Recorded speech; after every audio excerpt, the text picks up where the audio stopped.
You are currently in perspective. This is the YouTube version / rendition of In Perspective, and I really appreciate you clicking on this podcast. So, without further ado, here's the scheduled program. And just like that, everyone, this is another episode. You are currently in perspective, and this is going to be a very special episode of In Perspective. Today I have a guest. Her name is Hannah. She is, I guess you could call her, or she told me, she's an amateur photographer. It's more like a hobby of hers. And today we're going to be talking about a couple different subjects. We're going to talk about, first we're going to get a little backstory on why she even started photography, and then we're going to have some interesting conversations on the anxieties of photography, which sounds kind of weird, but there are definitely some anxieties and some, I guess, awkward scenarios when you're shooting out in public. So we're going to cover some of those topics. And Hannah, if you would like to introduce yourself. Hi, everyone. My name's Hannah. I'm Tyler's friend. I'm an amateur photographer. I've just recently got into it in the past couple of months.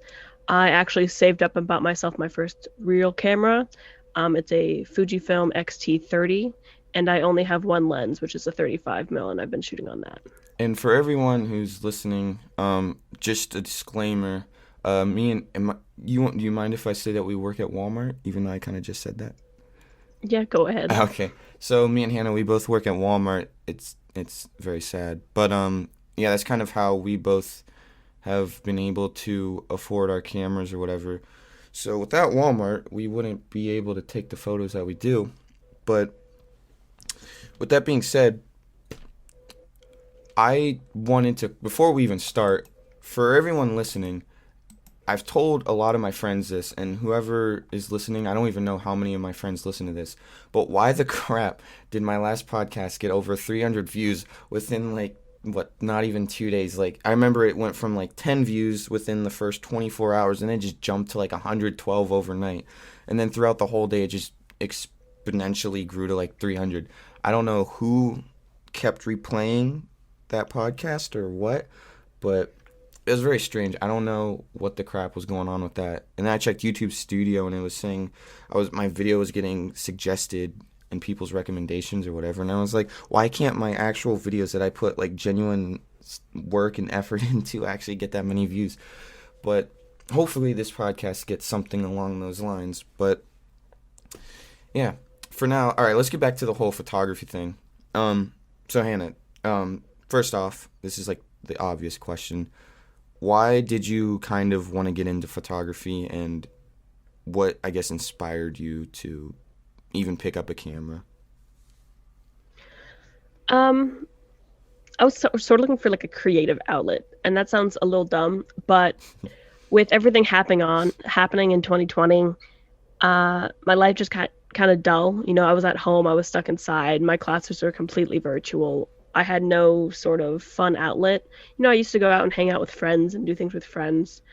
But I didn't have that anymore because of the whole quarantine and COVID that is still going on. So I sort of was searching for something to do. And I've always been into cinematography, videography, sort of the YouTube aspect and seeing what people do there, how creative people are. And I turned to photography. I think it's always great to just have a camera on hand, take photos of your family or things you can do. So I saved up and I bought one, and that's kind of how I got into it. So question, obviously the viewers don't know this, but if I'm correct, you've mentioned that you're really into writing. Is that true? Sort of. I think screenwriting is something I could be very interested in. I have never done it before. However, I love the stories that can unfold on the screen. Some things that can be hard to talk about can be, written for film and discussed. And it's a lot easier to show someone that and show the pain that people can go through versus just talking about it, which can be a lot harder. Oh yeah, and I definitely feel like doing it, even though it's a lot more work compared to just talking about it, putting something like an idea of, everyday struggles with anxiety, depression, I guess is that what you're kind of referring to? Stuff like that? I mean, yeah, you can totally discuss like mental health issues on screen and it can show the actual legitimate struggle. Even like if you write someone a character that is dealing with that and have the actor or actress portray that, even if the actor or actress doesn't actually have that illness, just the portrayal on screen can bring awareness. Yeah, and like I genuinely, I'm sure there's plenty of movies that like portray that type of stuff like very well, but I have yet to, at least for me, I have not found like a good, like not realistic, but a relatable type of movie that kind of covers mental illness. And I mean, this is gonna sound kind of stupid, but I mean, I guess 13 Reasons Why the first season kind of dealt with that, but that was more on a more serious level. But everyone knows after season one, it kind of became more than that. But do you like? This is a little off topic, but do you know any good movies that kind of cover this, like cover mental illness like decently well? Um, I have definitely seen some. However, at the moment, I can't think of any ones that actually like tackle the subject Yeah. off the top of my head. One that's coming to mind isn't necessarily about mental illness itself. It's about these connection between two people. It's called In Your Eyes. And it is about this woman and this man. This woman is placed in like Massachusetts. They're complete strangers to one another. And this man, I believe, is in like Colorado or Nevada. And they sort of have this connection where they feel everything the other feels, they see everything the other person feels. And this woman, I believe, like mental illness runs in her family. So as she's going through these things and sort of is reacting to this connection she has to this total stranger she doesn't know, the people around her start to believe that she is slipping into this illness that has been in her family. Um, but in reality, it is just this connection that is forming between two people that could not be explained. It's like supernatural. And you say it's called In Your Eyes. Yeah. Okay, I'm gonna definitely write that down. So yeah, like I like kind of what I said earlier. I At least for me, I'm sure someone could probably easily name a few off the top of their head who are listening to this, but I have yet to find like a decent like movie that kind of portrays mental illness. Like I'm sure there's a lot of it's not I guess you could say some psychological thrillers kind of mess with that idea. There's one I cannot think of the name of it. It's on Netflix. But there's so many, I guess they're more dramatic when it comes to portraying mental illness, but I have yet to find a good decent movie that realistically displays anxiety and depression and all that. But I guess my question for you is, have you thought or kind of had ideas of writing a movie dealing with these more, I guess, difficult topics? Yeah, I definitely want to incorporate them if I ever make films or write for films. I know people in my personal life that go through these struggles, and I think even though we try to get past the stigma of mental health, there still is one. I experience it in my own life every day that there is a stigma around it, and I try to go past that. So I would definitely write it into some of my movies. I maybe won't make it the subject of my movie, yet I will make that a very strong part of a character or a person that is in my story. Yeah, and that's like one of those cool things you can do with film, especially with writing, whether it be for screenwriting or a novel or even a poem for that matter. I think just depending on what kind of writing you're doing, like you want to do screenwriting, um, I mean that takes a little bit more time and work and backstory and character development compared to like writing about anxieties and depression through a poem. I personally do feel if you can write a decent, I guess, story detailing or talking about or kind of what's the word, kind of revolving around a mental illness and kind of portraying that within a film.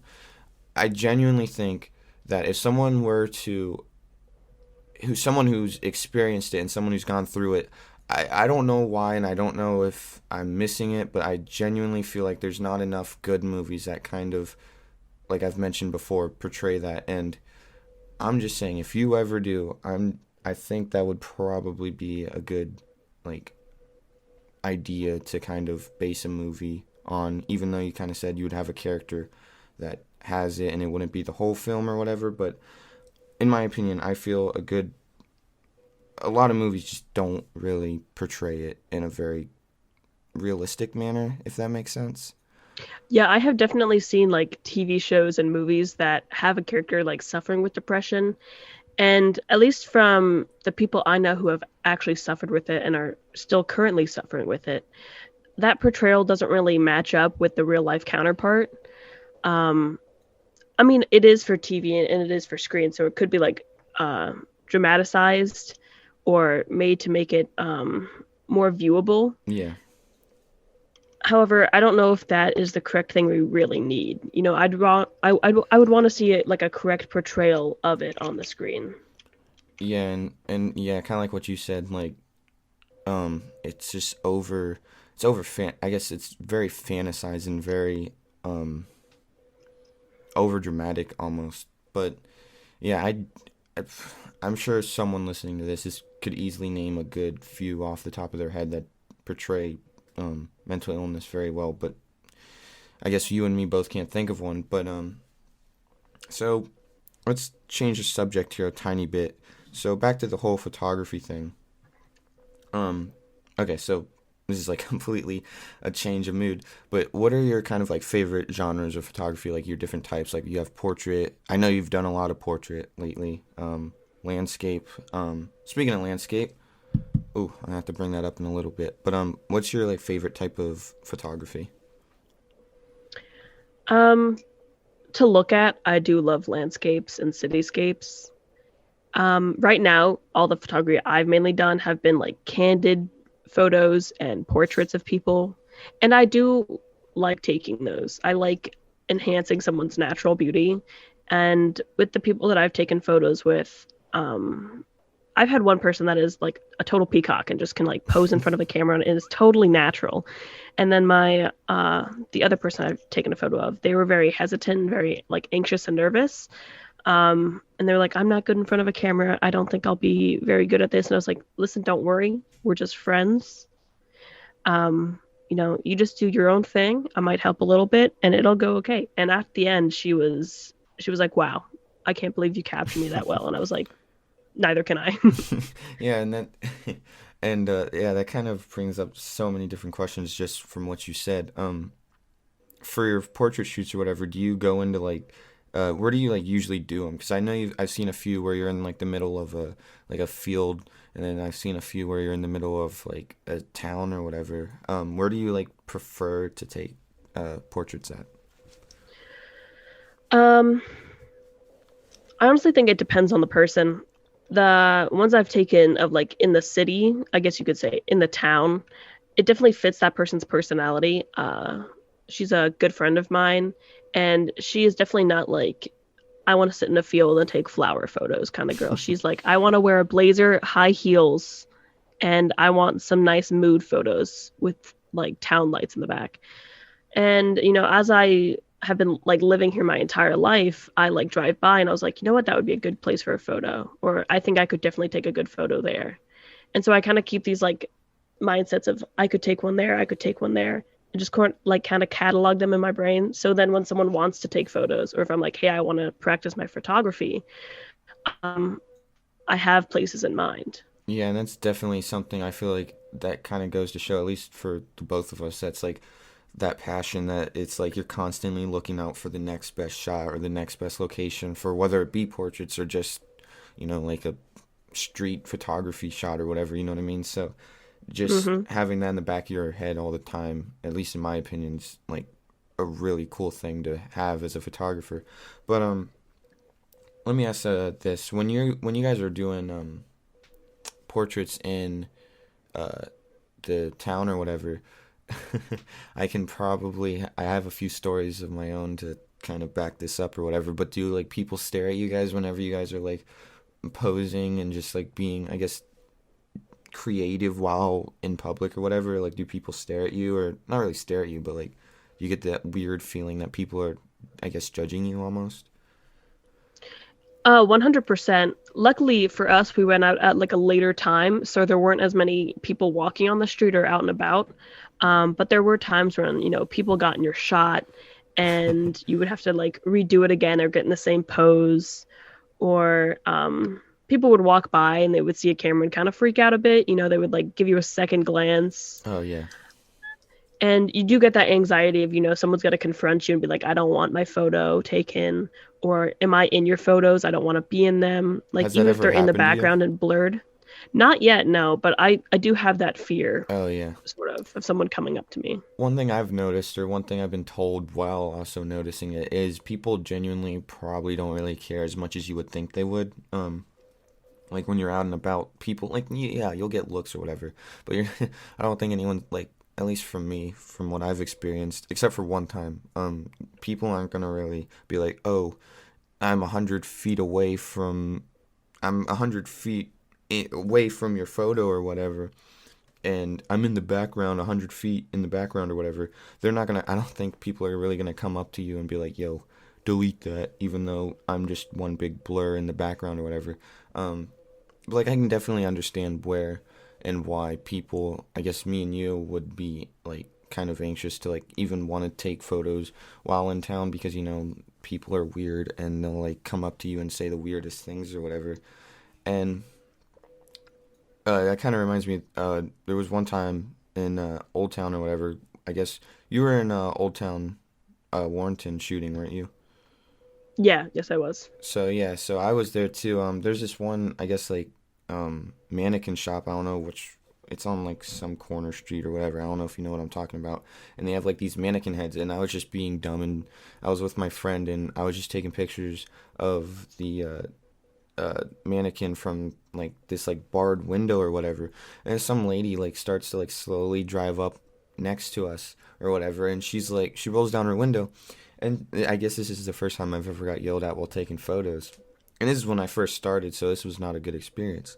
But she like rolled down her window and she was like, "Hey, what are you taking photos of?" And I was like, "This mannequin right here." And she like yells at me and she's like, "I know the owner of that place. They're a lawyer. That's like trespassing or invasion of privacy." And I mean, it's not. I don't like. Would that be an invasion of privacy? I mean, there's like laws that you. It's not like illegal to take photos of a public building like that, is it? Um, I'm gonna be honest, I have no idea like what the laws actually say. However, was it like a storefront with like a Yeah, wide it open was. window? Yeah, it was like a wide open window, and I was just taking a picture of mannequin because it looked creepy. And she was like, "You're not allowed to take pictures of that." And I know the lawyer, and she's not gonna be happy to hear that. And I like turned to my friend, and I was like, I told her, I was like, "All right, I'm sorry, blah blah blah," and I just walked away. I didn't really care to like explain myself. And I told my friend, I was like, number one, she doesn't have my name. Number two, um, it's not like I was like graffitiing the building or anything. It's not like I was doing physical damage. All I was doing was taking a photo of a mannequin. And I told the lady that, and like she got so heated about it. And I guess that's kind of one. I guess that's my only experience, like negative experience while being in the streets taking photos.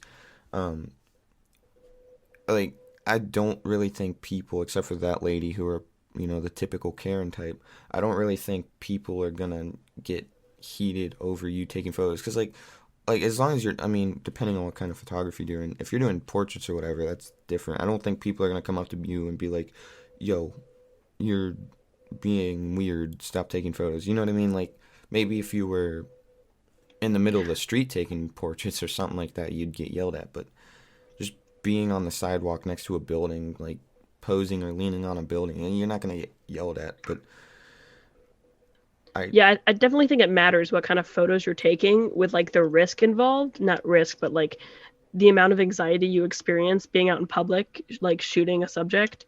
Like portraits, I was only shooting one person, and my total focus was on that one person. However, if you're doing like street photography, when you're getting in maybe 10, 20, you're taking photos of buildings, of the town itself, I could definitely see how you could have more anxiety there. yeah, and like whenever I was doing shots for the Fauquier Times or whatever for a Christmas, I guess, project thing, there was this one shot where there was like this. I guess it was like some sort of bakery, and there was like this big puddle. It just snowed the other day, so there was like all this snow around, and there was like this big puddle like right in the middle of the road. And obviously, I waited for everyone to pass so I didn't get hit by a car.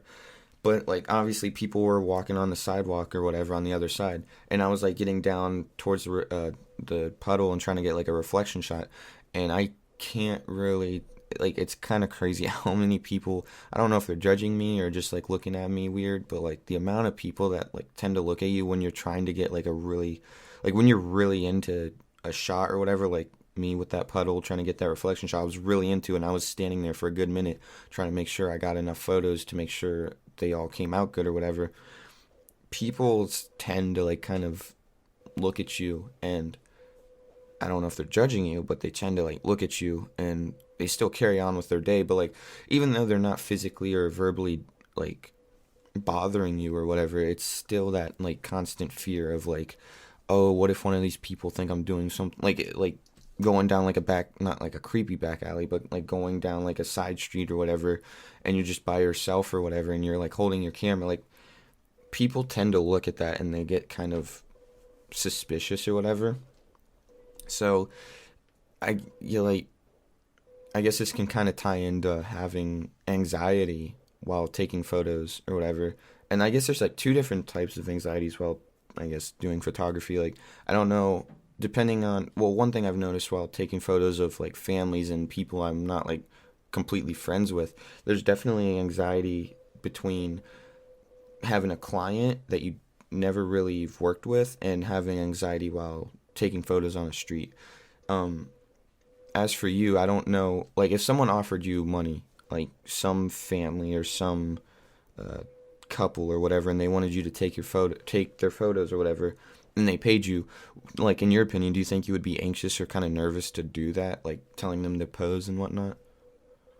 Oh, 100%. I am very new to photography, like straight out. I would, like, before I even took the job, I would show them some of my previous work. I would make sure that they think I am the most capable person for their photo shoot, because there are probably other photographers that could, with more experience, that could do it better than me. But if they are very insistent on having me take their photo, I definitely would. Uh, having, if you're doing portraits or like candid photos of families, having, ideas of how to pose them or how to like compose the shot is very nerve wracking. Luckily, one of my friends, when I was taking the photos, she's a natural. She like in front of a camera, she shines. She did poses on her own. She was like, "How about this one? How about this one?" And I was there just snapping away. My other friend, again, was more hesitant, was more nervous. So I had to like help her a bit. And, I sort of just tried to make her as comfortable as possible. If she wasn't comfortable doing something, that's totally fine. And we were on the side of the road. We were right next to the highway in a field. And I said, listen, this is going to sound dumb. You're going to look stupid. However, trust the process. In the photo, you will not look dumb. There was one moment in particular. I had her climb over this fence, and I had her, even though I wanted like a fence photo, instead of like having her rest her head on top, I wanted her to like sort of squat down and like stick her head between two of like the horizontal pieces of wood. Yeah. And like from afar, it looks like she's doing something stupid. However, in the photo, you can't see her Oh yeah. squatting down or anything. I just captured her coming out between these two pieces of wood, and they looked great, and she loved the photos. So in the moment, you can feel stupid. You can think the pose may not work, and that may make you nervous or hesitant. Um, but I would say like try to make the person you're taking photos of comfortable. Um, Try not to do anything they are totally not wanting to do. Um, because again, you may look sort of silly doing all these weird poses, but again, it's a trust the process thing. Oh You yes. gotta Yeah. think in your photos, and the person that you're taking a photo of can't necessarily see what you're seeing, so that is kind of what makes them anxious. Like I did after I took the photo a couple times, I would show her, and she got more comfortable with me directing poses. She was like, oh, okay, you're actually doing well. Yeah, So, it's one of it's like one of those things or whatever where it's like you're gonna look dumb right now, but trust me, when I get home and I edit these or I export them or whatever, they're definitely you're definitely gonna be glad that you look stupid for that 5 minutes or 10 minutes or however long it may have been. hmm and luckily for that moment, we were right off of what was it, 29 when you're going into Manassas, like where Nova is Yeah. in that field. So there were people like and cars going by, but they weren't slow enough to necessarily see her long enough. They weren't like people on the street. So they were just cars zooming by. However, one time when we were walking back, she was like, "Man, I wonder if people think we are crazy." Because again, it was like 32 degrees outside and it was freezing cold. She was such a trooper. Um, but yeah, it was cold and we were just walking along the side of a highway. So maybe people did think we were crazy. However, I didn't care in that moment because I got some awesome photos. Some So bangers, yeah. exactly. Like I feel like those are like especially with well, mainly with friends or whatever. Um when you take them out and you do portraits or whatever and you have experiences like that where you're just like walking on the side of a like a highway or whatever trying to get into like the middle of a empty field or whatever. I feel like those like experiences you can remember kind of like what I mentioned in my last podcast, like things like that you can tell stories and kind of like what you're telling me now, like you can um kind of recall what and where you were, and those are the best types of I guess photography experiences is when you're just having a good time and you're just doing whatever. And to kind of backtrack to when you guys were like, oh, they probably think we're crazy. Here's the thing: I don't think anyone like really, as long as they see you have a camera, even then, I don't think people genuinely really care. It's like one of those things where at the end of the day, it's not gonna matter. They're gonna drive by. They might look at you like, "What the heck are those kids doing?" Then, like 5 minutes later, they're gonna completely forget, like what the heck they even just saw. It's like all Yeah, I don't. it's all in the moment that you think you're like looking weird, but at the end of the day, literally at the end of the day, no one's gonna remember or care. Yeah, people don't have enough time to think about, someone on the side of the road. They might be like, "Oh, there's people there not to hit them as we're driving." But besides that, they're going to work, they're going home, they're picking up their kids. Like they're not worried about you in the slightest. Oh yeah, that reminds me that one time. I don't even know why I haven't brought it up, but for everyone listening, me and Hannah we went to Skyline in Luray in Virginia, and we pulled over because there was this like really cool. You remember when I thought my car was breaking down, but it wasn't, or whatever? Oh, yeah, yeah, yeah. Yeah, we stopped in the middle of the road or whatever, or not in the middle of the road, side of the road. And we were like just we were just literally standing on the road because it was like a back road and no one was really coming by, and there was like this mountain, and then you had like the middle of the road lines or whatever, the median, whatever the word is, like going straight right into like this really cool looking mountain shot. And people would drive by and they literally a couple people even stopped thinking that our car broke down. And I mean, even though they didn't explicitly like weren't like, oh, you're not allowed to do that, the just like the fact that people kind of stopped and asked if we were like broken down, which I guess it made sense because we were on the side of the road and we were just standing there with my hazard lights on. But like at the end of the day, like people, even though they were stopping because they thought we broke down, people at the end of the day don't really care. Like when we told them we were doing photography or we were taking photos, they were like, "Oh, that's that's radical, dude." And then they would just drive off. Like no one really like as long as you're not intruding like in trespassing or doing anything crazy, I don't think people genuinely really care. They probably are like all for it. And I mean obviously you have those few other people that are like, "Oh, you're not allowed to do that. Don't do that." Even though you're not bothering anyone, but at the end of the day, the anxiety is definitely there, but like why is it there? I don't know. Um Yeah. During that photo shoot, like I've just gotten used to it. I don't know, being like a single female. Sometimes when like I'm parked on the side of the road, I've had people come up to me and ask if I'm fine. I don't know whether that's just because I'm female or they're like generally concerned. So when people like stopped, I don't think they were like I don't think it had anything to do with our cameras, to be honest. I think they were just concerned that our car broke down. oh yeah, especially if you leave your And I hazard lights on, that definitely yeah, I looks. wasn't really nervous there. Especially since we weren't taking photos of people. It was literally of, a mountain shot. There was no one in our photos, just, Mother Yeah. Nature.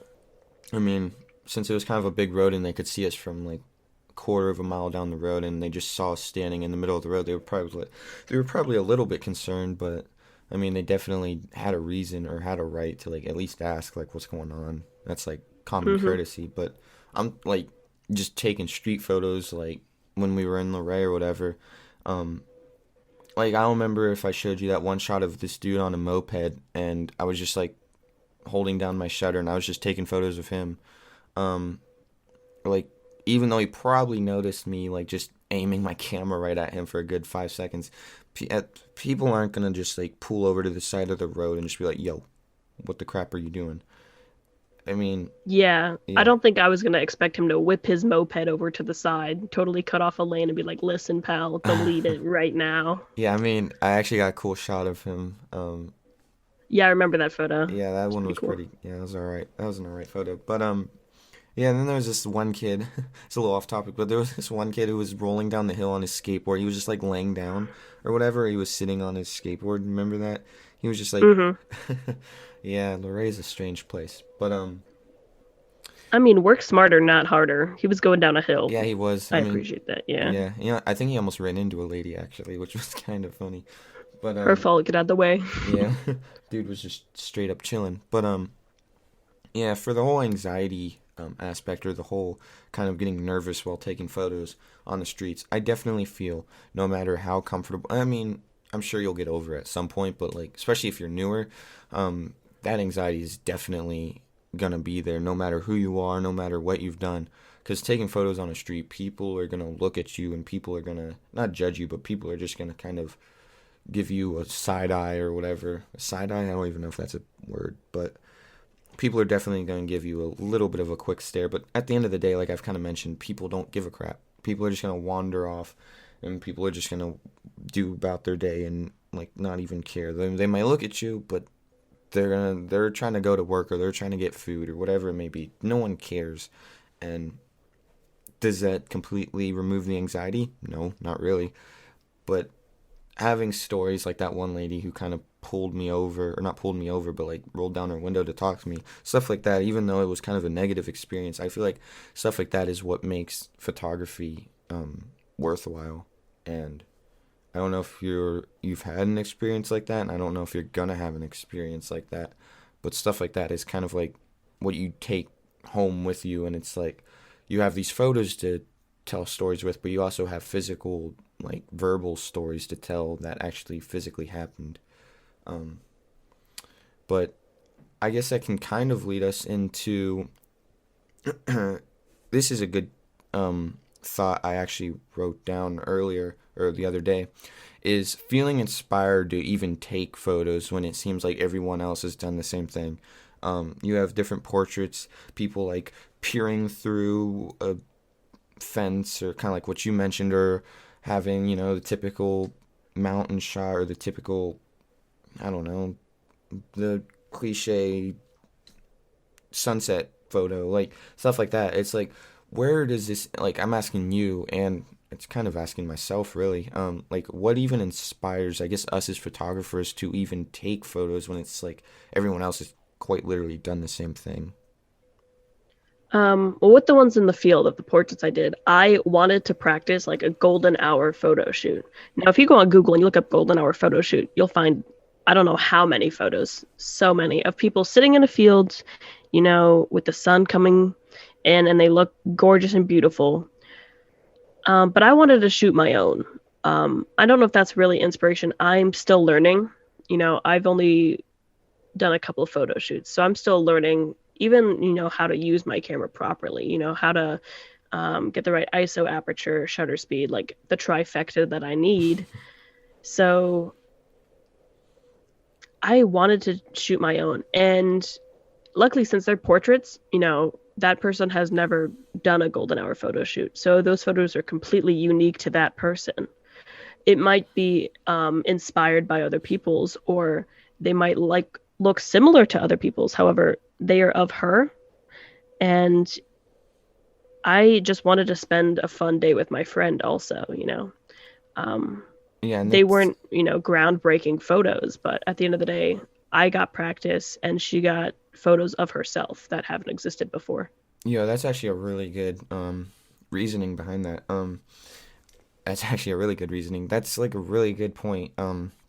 Even though we're in the middle of a field and the sun's setting, like that's been done countless times, but the person in front of the camera has probably never been in an actual photo. It's kind of got that like that um different side, sort of. It's got that uniqueness. Is that a word? I don't know. It's Hmm. kind of unique to that photo. Your So subject. yeah, Yeah. exactly, precisely. And like at least for me, when it comes to like car photography, which I hate saying because it just sounds so dumb. I do car photography. Anyway, um, yeah, car photography, like that's like something I'm kind of noticing. And my teacher actually told me this the other day because he listened to my podcast or whatever. And also, Mr. Balos, if you're listening, hello. Anyway, um, wasn't say. Yeah, he was like telling me because I told him I was like in my last podcast like how photography has become more of a business aspect or financial aspect, business aspect, whatever you want to say, compared to an art aesthetic, kind of like what you're experiencing right now, which is like in my opinion the most fun you can have in photography. But once you take that big step and try and turn it into a business, it kind of turns into this whole um it just gets a little uninspiring because you're not doing it for the art as much, you're doing it more for the money or the client. And what my teacher kind of told me was as long as you're having fun still taking photos, or he kind of just basically told me in the sense that you're constantly learning, and no matter how how many times you take a photo, you're gonna still learn to get better. And he kind of made this good point where you're never gonna stop learning, and you're not gonna really you're not gonna really not learn anything, if that makes sense. And with the whole car photography thing compared to like, portraits, it I feel like so many different cars have like you can only do so much with car photography, and that's where I kind of brought up that question where it's like feeling inspired to even take photos because like you can only take so many photos of a car in so many different locations compared to a person where you can do different poses in different locations so much easier compared to a car photo. I don't know if that really makes sense, but the inspiration kind of changes depending on what photography you're doing, I guess. So the more you do, for me, car photography, the more it starts to get a little dull almost compared to if you're doing something new. Like for you, it's portraits or whatever, since you haven't done that many. It's kind of new and it's kind of inspiring to take photos and do something new every single time. And I don't know if or when you'll get uninspired, but that's definitely something, at least for me, I've kind of experienced. So I mean, for you, isn't it like sort of exciting to, shoot a new car? Like one that you haven't shot before, like a really cool car? it Doesn't that it sort of like it excite does you and it inspire you for a photo shoot? it does. Speaking of which, I do have one today, which is kind of ironic, but it's kind of I don't it I like you can only do so much with car photos, and that's kind of why I'm trying to get into um, cinematography or videography with my gimbal or whatever, is because I'm trying to expand that inspiration and that creativity because you can only do so much with a photo. But yeah, I do get excited to go take photos of a different car, but it's kind of the same process. You get there, you ask them, hey, like what's under the hood, yada yada, like car stuff, whatever, and then you like tell them, all right, back up, turn to the right, turn to the left, and then you snap those photos, you go to a different location, change the position. That's kind of I think this is just because when I do my car photos, it's only for like an hour, and I don't really get to like hang out with the person or whatever. So compared to like you with the portraits, and you can actually like walk around and get to talk, get to know them. Um, I feel like that's where car photography is starting to kind of show its cracks and whatnot. For me, at least, is the whole idea that it's kind of a repeat and redo cycle where I go in, take the photos, come home, edit them, and then I'm done. Compared to portraits, where it's like you go in, you get to hang out with them for a few hours or a day, and then you get some banger shots, hopefully. Then you get to go home, edit those, and then I don't know if that really makes sense, but at least for No, me. it does. Like there's definitely like a repetitive nature that you're talking about. And then also it is 100% easier to move and position a person than it is, a, A car. an extremely heavy car. Yeah, Yeah, there's only certain places that a car can fit for photos, whereas a person, they can pretty much fit anywhere. I can yeah. take them anywhere. And then you get kind of, at least for me, this is like, I guess, the quote unquote anxiety while taking photos. Especially with people I haven't done photos for with their cars or whatever. Um, I just get kind of hesitant because like I hate having to be like, all right, move up a little bit more. Oh, move to the right a little bit more. Like I hate having to tell them to do all this, and then I get the shot, and then it's like, all right, can you do this? Can you do that? Compared to a person where it's just move an arm, move ahead, move your chin up a Hmm. little bit. So it's definitely it's more it's more almost intimidating because number one, you're trying to make this person's car look good, and number two, um, it, it, it's I don't know exactly how to word this, but it's just a different overall experience compared to a portrait shoot. And I don't know if you get that feeling of like you get annoyed with yourself having to tell. Like I know that's the whole process of doing poses, but like, do you ever get that like feeling of kind of getting annoyed while trying to tell them what to do? Like you feel like you're annoying them almost. Oh yeah.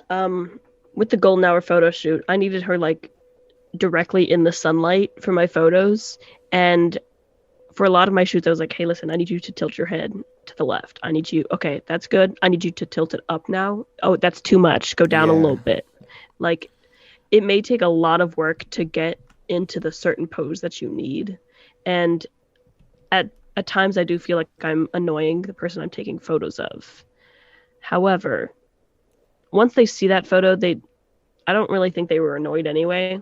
Once they saw the photo, they were like, okay, this is fine.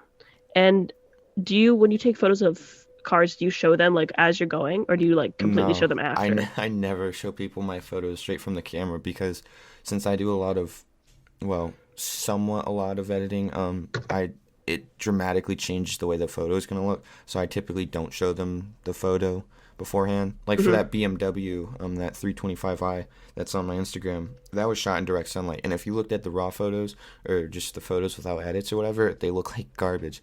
And then that's where I feel like car photography. This is where I find it fun is doing the edits, but just showing them straight out of the camera. No, I never, even with portraits or anything, I never do that. Landscapes are different because landscapes are typically it's either a hit or miss. If the landscape doesn't look good, you're not going to be able to do much editing wise. But yeah, to kind of answer your question or whatever. Yeah, I don't know about you, but I never really show the person behind the camera. Um, I mean, all the work I've done so far, especially with my one friend that wasn't really like a camera person, she wasn't comfortable in front of a camera. In order to like get her to sort of trust what I was doing, trust the process, I did like quickly show her glances of what I was taking photos of. Um, they are not the ones that I edited. They were just completely out of camera. And like I definitely needed to edit them, change exposure, do all that, do some touch up. But it definitely let her get more comfortable with the poses I was doing. So I guess it definitely depends on what you're taking a photo of and how your photo necessarily looks. Like I didn't show her all the, I don't want to say bad ones, but all the ones where her eyes are closed or like oh yeah, she was moving around. Like I didn't show her those ones. I showed her, the good ones that I was going to take home, finalize, and give back to her. yeah, and yeah, that's exactly why I don't really like to show my clients the photos beforehand is because then you kind of have to like scroll through them and try to find the ones that actually look decent enough to even show them, and then you show it to them and then they're like, oh okay, and then it's like, shoot, am I not impressing them with my photos? And then you like edit them and it's like, I genuine like it's that's exactly why I just don't show people my Hmm. photos beforehand. But yeah, so the whole photography thing, to kind of wrap this up a little bit, where are you? Well, this can also tie in with your uh, cinematography or anything. Well, actually, let me ask you these two things. Number one, do you even have any plans or like any like concrete ideas of like creating a film or anything? Like, have you even messed around? Like, I don't even know if you've messed around with the um, video stuff on your camera or not. Have you? Um, I've shot like a couple videos, not of like anyone or any person, but of like things around me. And I definitely want to get into it.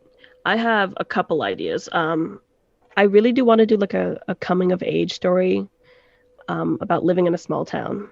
Because you've seen like it might sound dumb, but you've seen TikToks of like girls living in a small town and they go to like Target runs every Monday, and that is like their go-to thing.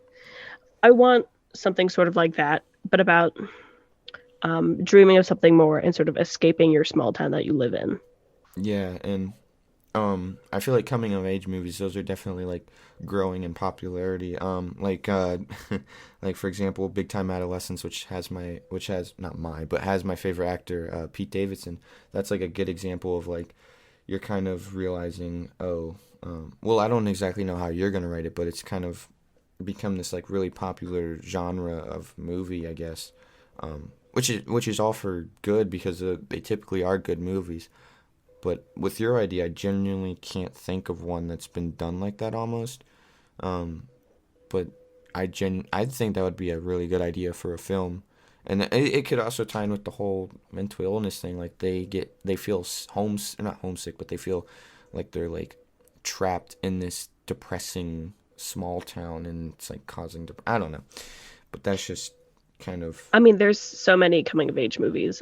Perks of Being a Wallflower. It was a book Oh made to a yeah, movie. I love that movie. That one, the main character, I think his name is Charlie. You know, he's dealing with mental health issues. You know, at the end of the movie, I don't want to spoil things, but if you haven't seen it, go see it right now. He's dealing with stuff, and you know, it comes to like a turning point for him, and that is a really good coming of age movie. They don't necessarily leave their hometown, but they are discovering themselves, finding themselves. Yeah, One coming of age movie that's a comedy. Have you seen Booksmart? I think uh, the director is Olivia Wilde. I It was like her is it on directorial Netflix? debut. It sounds familiar.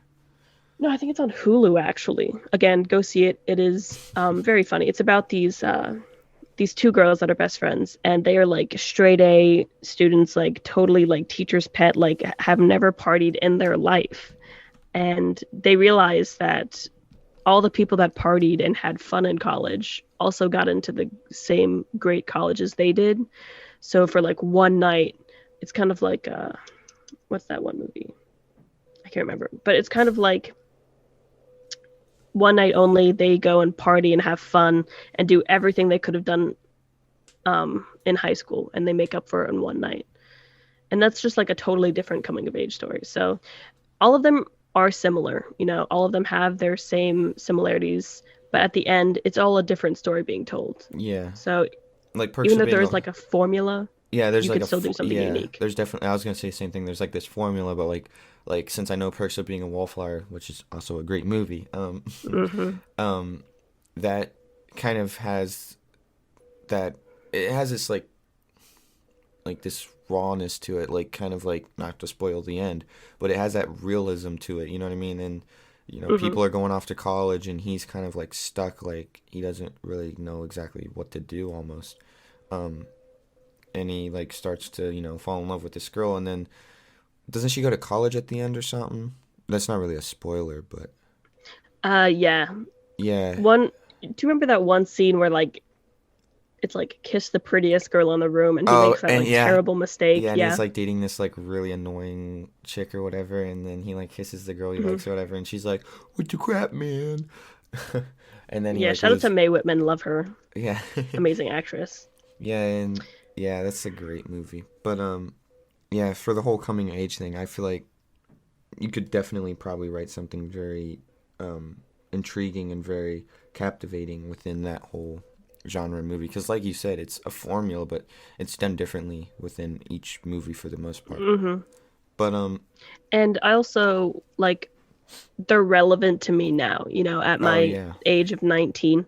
You know, I'm still discovering self, still finding out what I want to do with my life. And so coming of age movies are relevant to me. I'm definitely like in the age group for them.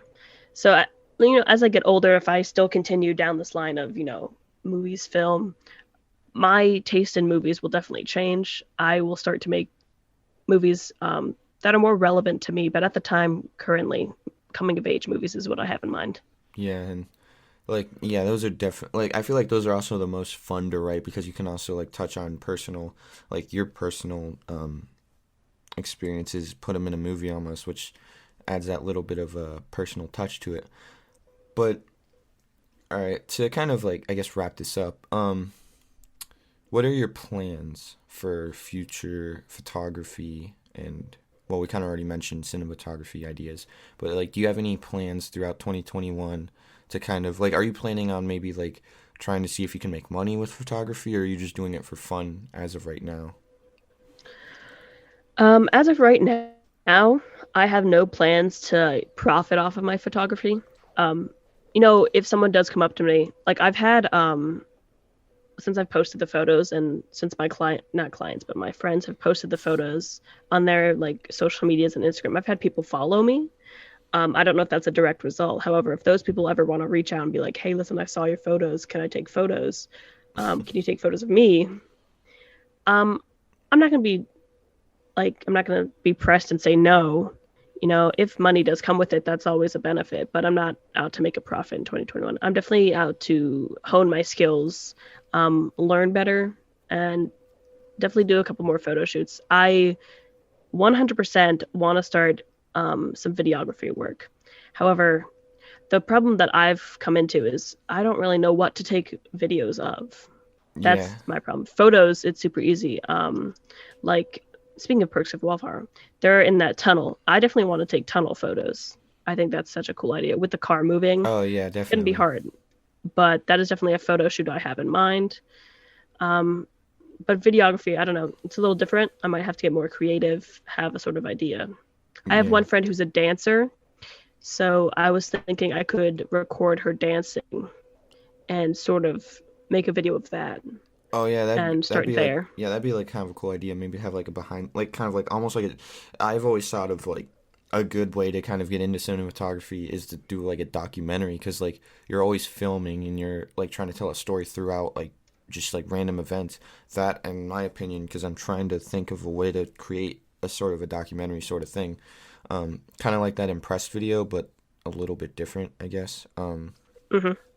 Yeah, in my opinion, if you should definitely do that, and then ask her, be like, "Yo, can I like follow you behind the scenes, like kind of like you training you, like interacting with other people in the industry of dance or whatever, and kind of like document that, and then turn it into like a short documentary." Anyway, that would be a good idea, in my opinion. It would definitely hone your skills as a storyteller and a video maker. But with that being said, I think how long has this podcast been on for? Holy crap, 52 minutes. And I was aiming for Wow, we talked for a long time. yeah, and honestly, I thought we were gonna like have like awkward pauses and like be like, so yeah, I thought that was gonna happen a lot for a first guest on In Perspective, but no, that was a good conversation. I really enjoyed that. Definitely learned a lot and definitely kind of realized a lot of stuff within the whole photography world. So, Hmm. so with that being said, is there anything else you would like to say before I kind of wrap this up? Put you on the spot. Just to who everyone is listening, I don't know. Photography was like a big reach for me. I never took photo classes. I never really dabbled in art. I was a band kid. I know, gross. But if you're interested in it, I first dabbled in it. I bought one of those cheap disposable film cameras. Oh, that's the I don't know. I best. had fun with that. So there's ways to get into it. You do not have to go and spend a bunch of money on a nice camera. Start taking photos with your phone with a cheap disposable. You know, if you're interested in it, give it a shot. Don't waste the moment. Yeah, and kind of to capitalize on what you just said, you don't have to, like, even though, I mean, we both kind of spend a lot of money on our cameras. You don't have to like spend $1,000+ on a camera and a lens. You can buy like a cheap Canon, like I don't know they're cheaper models, but you can definitely just buy a cheaper camera. And as long as you like understand the basics, you can still get bangers out of like a $400 camera from Walmart and just put it into Lightroom, do some edits. Like nothing's stopping you from. I feel like edits are kind of where it's at to make a photo pop. But anyway, so with that being said, I appreciate you coming on to In Perspective. That was definitely a an experience and kind of glad it didn't go terribly awkward. So that was kind of my honest feel. Yeah, thank you for having me. I'd love to come on again sometime if we do another photo shoot or talk about whatever. Of It's course, been fun. yeah, definitely. Once it gets a tiny bit warmer, but not too awful warm, where it's like Yeah, freaking. I do not want to go out into 32-degree weather again. Oof. Yeah, I mean it's fun, but in long periods it's not fun. But yeah. So Yeah. thank you for joining me. I would definitely, once we have more photography experience and we can think of some more topics to talk about, which once you experience more photography, I'm sure you'll want to talk about more. Just to let me know, and we can do another episode. So. All right. Well, thank you, and thanks to everyone that's listening. Goodbye. Goodbye. Anyway, well, I'll close this out with saying thank you guys for listening. For anyone listening, the podcast, depending on what you're listening to, I haven't added it on SoundCloud or anything yet, but the podcast is now on Spotify, which is pretty cool. It's also going to be on YouTube. It's going to be on SoundCloud. I can easily add it on SoundCloud, just haven't made an account. And I'm trying to get it on Alexa, I guess, and Apple Podcasts, Apple Music, whichever one it is. So whatever you're listening on right now, I appreciate you for tuning in. And you are currently in Perspective, and this is the end of episode 2. Again, thank you to Hannah for joining me. And the next podcast episode will hopefully feature one of my friends who, like I've mentioned in my last podcast, we made Michael the Stapler. So hopefully he's going to be our next guest on the next episode. So with that being said, I really enjoy the time that Hannah was on, and I appreciate anyone who's still listening. And yeah, so have a great day, and I still have yet to come out with an outro. So I'll see you guys in the next podcast. See ya.